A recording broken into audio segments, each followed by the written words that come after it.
కాళేశ్వరం ప్రాజెక్టుపై ఈటెల రాజేందర్ మరోసారి తన స్టాండ్ను గట్టిగా వినిపించారు.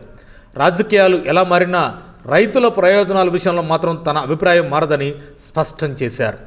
కాళేశ్వరం ప్రాజెక్టును రాజకీయాలకు బలి చేయొద్దని కాంగ్రెస్ ప్రభుత్వంపై ఈటెల తీవ్ర విమర్శలు చేశారు.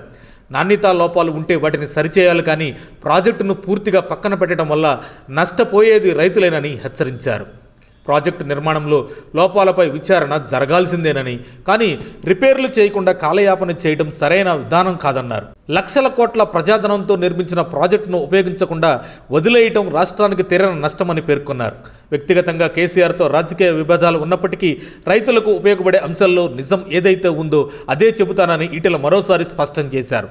కాళేశ్వరం ఉద్దేశం రైతులకు నీరు అందించడమేనని, దానిని రాజకీయ కోణంలో మాత్రమే చూడకూడదన్నారు.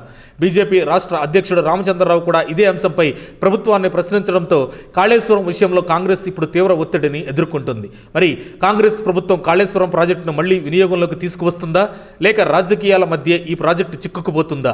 తెలంగాణ రైతుల భవిష్యత్తుకు దారేది?